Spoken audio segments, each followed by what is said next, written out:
이 포럼의 주제로서 특히 저희 이화여대가 이제 주관하는 포럼으로서 대학의 역할, 또 대학이 연구 개발과 인력 양성에서 어떤 역할을 해야 될지에 대해 중점적으로 말씀드리려고 하고요. 여러 저희 학교 교수님께서 자료를 준비해 도와주셨고 발표인 제가 하게 되었습니다. 말씀드릴 목차는 제가 어떤 결론을 이렇게 제시하는 것은 아닌 것 같고 어떤 문제들을 저희가 생각해 봐야 할지에 대한 어떤 질문을 좀 드리려고 합니다. 먼저 이 탄소 중립이라는 큰 키워드가 저희 나라만의 이슈는 아니고 전 세계적인 글로벌한 또 유엔도 관여하고 하는 중요한 어젠다인데요.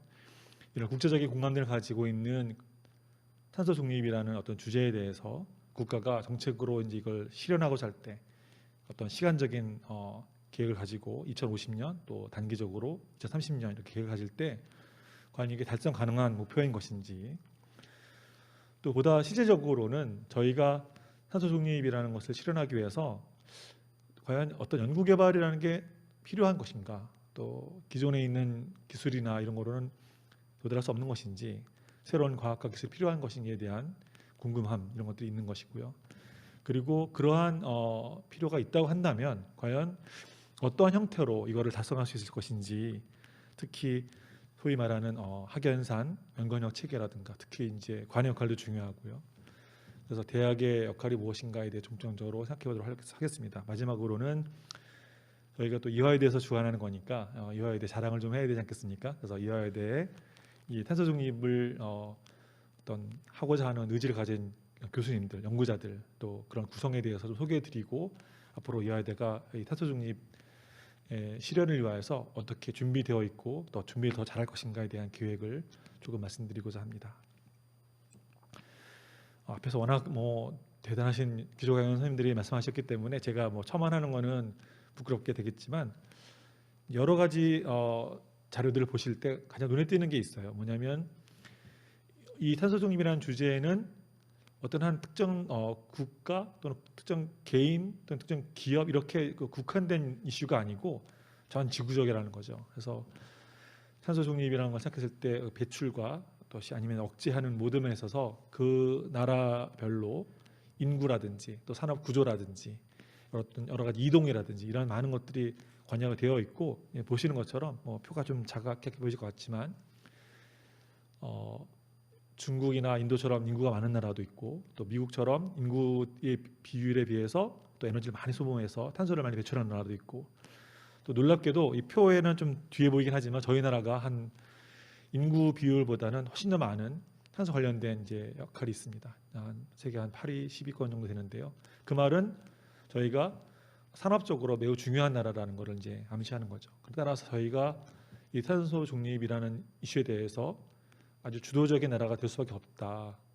그런 요구가 된다라는 것을 이제 인지할 수밖에 없습니다. 그러니까 물론 전세적인 어떤 주도적인 상황은 중국, 미국 이렇게 큰 나라들이 이제 많이 역할을 하겠지만 저희 나라의 역할도 매우 중요하다라는 걸 이제 인식할 수가 있고요. 그래서 각 나라별로 이제 탄소 중립이라는 주제에 대해서 언제쯤 그 국가의 기준으로 성취하겠다 이런 이제 비전들을 제시를 합니다. 선도적인 국가들도 있고 좀 머뭇거리는 국가들도 있고 한데요. 보시면 오히려 이제 큰 이제 그런 역할을 해야 될 국가들이 좀 천천히 하고자 하는 걸 볼 수가 있죠. 경향을 2050년, 60년. 저희 나라는 아직 이런 자료에 명확하게 그쪽으로 인지가 덜 될 수 있지만 국가적으로는 정부에서도 계속적으로 2050년 또 단기적으로 2030년에도 중간 마일스톤 제시하면서 저희도 빠르게 이 탄소 중립의 어떤 경쟁에 어떻게 보면 경쟁에 도달하겠다라는 의지를 가지고 있다고 볼 수 있습니다. 정부가 제시한 여러 가지 기술 분야인데요. 그러면 이제 바로 저희가 궁금하죠. 탄소 중립이라는 것은 국가 정책적인 목표이고 또 많은 산업체나 또 지역 또 개인에게 부담을 줄 수 있는 그런 목표인데 과연 이게 연구 개발로서 이거를 달성해야 될 것인가라는 질문을 던지게 됩니다. 제가 보는 관점은 이렇습니다. 제가 이런 거에 전문가라고 막 말씀드리기 어려울 수 있으나 저는 지금 전 세계가 맞이하고 있는 현재 상황은 어떤 대전환의 시대라고 생각합니다. 여러 종류의 전환이 있겠죠.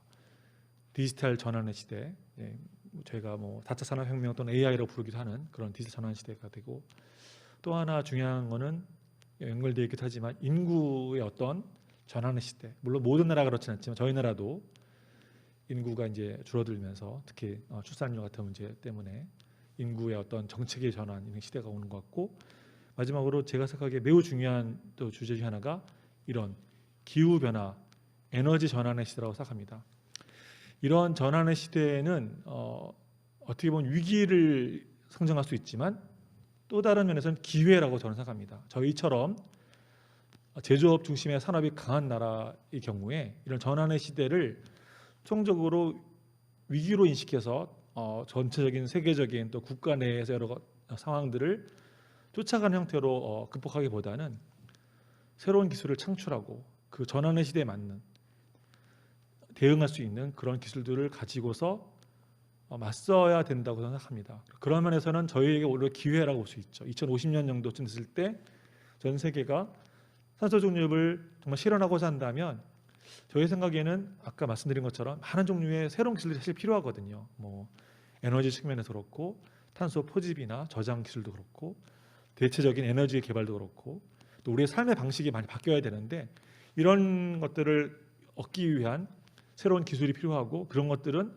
당연히 지금처럼 산발적인 형태의 연구개발이 아니라 좀 집약적이고 융합적 형태의 연구개발이 필요하다고 생각합니다. 따라서 지금 여기 나열된 여러 종류의 기술들, 새로운 대체 에너지, 또 아니면 기존에 있는 어떤 산업의 어떤 방식을 바꾸는 것, 또 디지털화 시키는 것, 도시와 건물을 바꾸는 것, 이런 것들이 다 필요하다고 생각됩니다.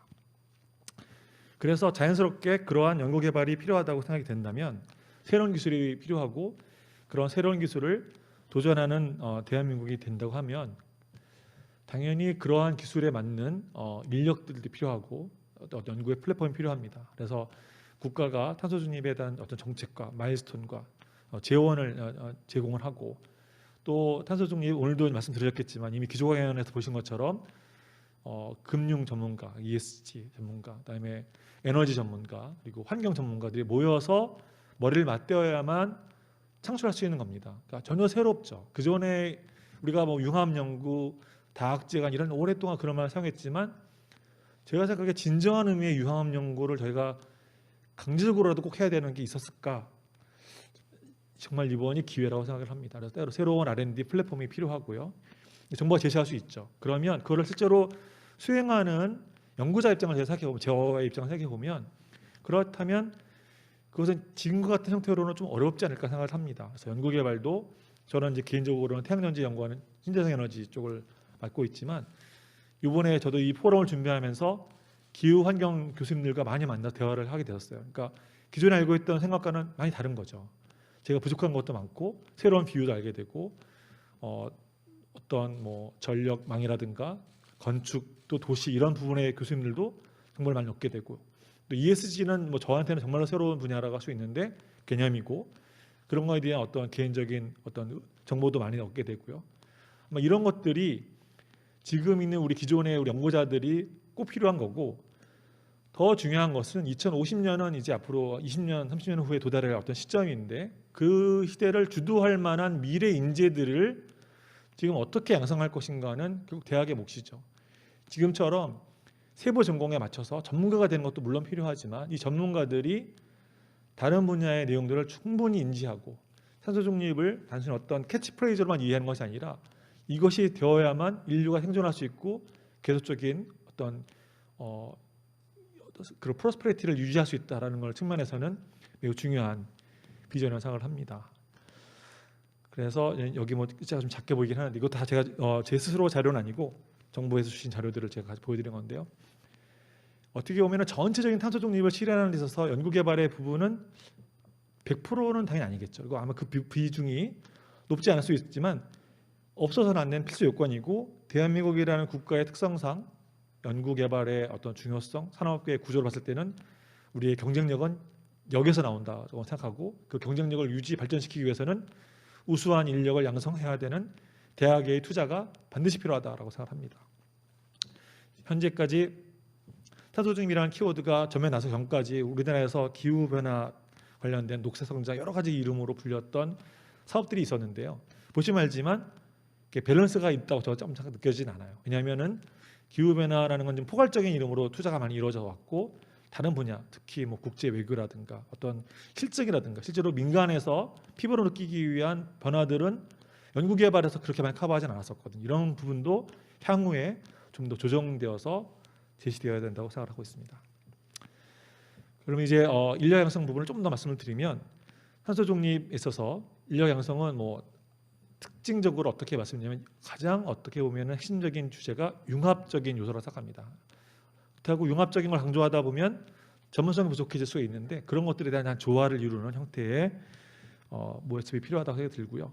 그래서 탄소 중립의 목표를 구현하고 달성하기 위해서 정책적으로 이러한 방향을 서포트해주고 대학이 새로운 방식의 교육을 하려고 하면 물론 대학 자체에 지원을 투자하고 자체적인 구조를 조정해서 할 수가 있지만 아시는 것처럼 매우 쉽지 않습니다. 그래서 정부가 이런 거를 위해서 포괄적이고 전폭적인 지원책을 제시해 줄 수 있다면 저희가 학내 여러 가지 조직 체계들을 연구와 교육의 체계들을 전향적으로 이렇게 개선할 수가 있겠죠. 그렇게 될 경우에 지금 연구소들 또 기업들 많은 부분에서 새로운 인력, 우수한 인력이 필요합니다. 근데 지금 그 인력들이 어떻게 산발적으로 흩어져 있어요. 이런 것들 모아서 할 수 있기 위한 체계적인 교육 과정이 필요하고 그런 것들을 위해서 제가 제시해드린 것처럼 여러 가지 종류의 특히 어떤 연구센터라든가 연구 활동이라든가 교육이라든가 이런 것들이 다 이루어지고 특히 제가 저는 물리학을 하고 있지만 그 제가 양성하는 학생들 입장에서는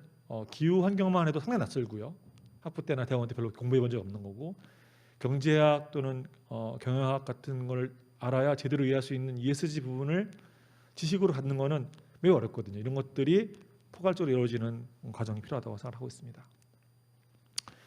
예, 이제는 남은 시간은 짧게 저 이화여대 자랑을 좀 하고 마무리 짓겠습니다. 이화여대는 아시는 것처럼 이렇게 아주 거의 모든 학문 분야를 커버하고 있는 종합대학으로서 저희 국가의 여러 가지 연구 분야에서 활동을 많이 하고 계시고요. 저희 학교에 현재로 이 탄소 중립 관련된 에너지 또 기후 환경 관련된 연구소들이 몇 개 활동을 하고 있습니다. 제가 하고 있는 신재생 에너지 연구센터, 또 우리 최용상 교수님이 하고 계시는 기후 환경 변화 예측 연구센터, 또 환경문제 연구소 등이 있고요. 사실 저희 이화여대도 이런 연구소들의 활동은 되게 활발하지만 모여서 함께하는 융합적인 어떤 활동들이 그동안 사실은 많지는 않았었어요. 이번 포럼이 사실 그렇게 계기가 된 것이고 저희가 앞으로는 이러한 연구소들의 역량을 좀 집결할 수 있는 종합적 형태의 융합연구원이 필요하지 않을까 생각을 합니다. 그런 것들을 모으게 된다면 기존에 저희가 연구를 잘하고 있는 분야들, 태양력, 풍력 이미 잘하고 있고요. 또 자동차, 건물, 또 전력, 또 탄소의 저장, 포집 이런 것들도 잘하고 있습니다. 나머지 새로운 분야들, 뭐 이렇게 수소 분야라든가 이런 바이오 에너지 분야도 저희가 또 확장할 수 있을 거라고 생각하고 있습니다.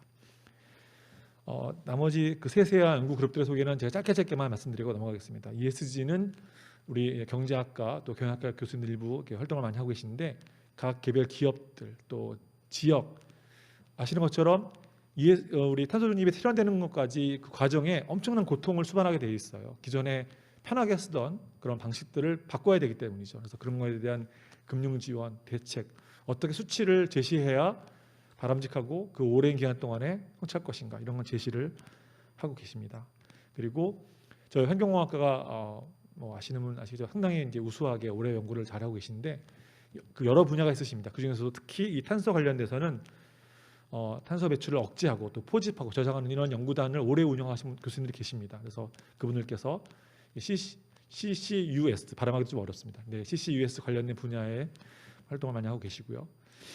그리고 우리 기후는 저희 학교 공대 기후에너지 시스템학과는 저만 해도 그렇습니다. 기후라는 걸 들었을 때 뭐 대기과학적인 그런 거는 좀 알았지만 기후 변화라는 새로운 어떤 기존에 보지 못한 리스크가 기업 입장에서 볼 때는 상당히 어떻게 보면은 두려울 수도 있고 특히 탄소 중립이라는 키워드 나왔을 때는 막연할 수 있거든요. 그래서 그런 것들에 대해서 대응할 수 있는 모델과 이런 자문을 해주시고 계시고요.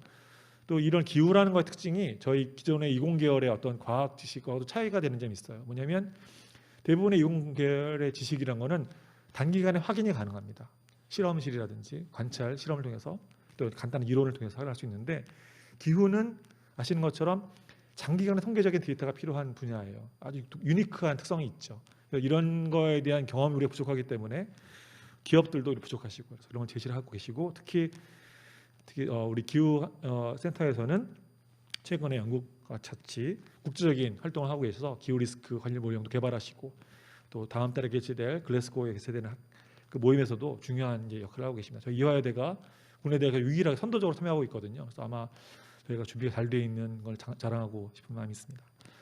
그리고 저희가 공대에서 특히 건축이나 도시나 토목 관련된 분들도 이 도시가 결국은 이 에너지 소모합니다. 도시가 이산화탄소를 배출하고요. 그걸 어떻게 디자인하느냐가 매우 중요한데 그 부분에 대해서 저희가 여러 가지 방향으로 제로 에너지, 건물 하나 유닛 또는 어떤 캠퍼스 개념, 지역 이런 것들을 종합적으로 에너지를 측면에서 다루는 연구를 하고 계시고요. 스마트 그리드는 태양전지를 제가 하기 때문에 항상 이제 이 그리드나 개통 얘기하면 제가 주눅이 들어요.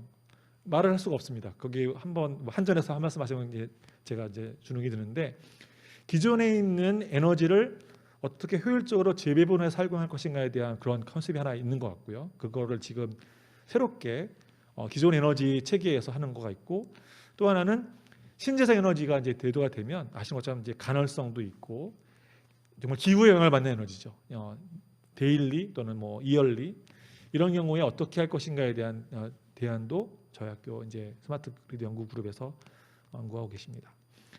또 ICT 기반은 이 스마트 그리드가 약간 그런 큰 스케일에서의 그런 거라면 로컬하게 에너지들을 어떻게 파워를 컨트롤할 것인가, 특히 지능형으로 효율적으로 할 것인가에 대한 전자공학 전문가 선생님들께서도 연구를 많이 하고 계십니다.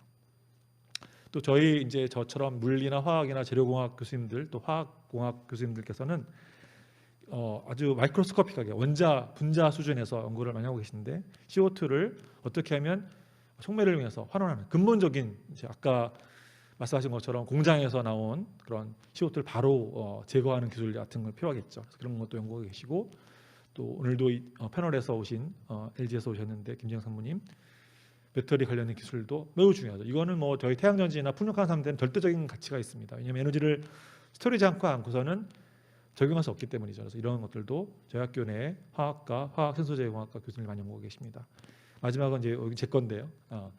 태양전지를 지금 저희 학교에서 연구하면 아까 뭐 키에르 소장도 오시고 하셨는데 회사에서 더 잘하거든요. 이제 그런 건 따라갈 수가 없고 저희는 어떻게든 차세대 태양전지 그래서 더 고효율화 또 공정도 더 싸게 그리고 또 그러면서 또 인력을 양성하는 그런 개념으로 연구를 많이 하고 있습니다.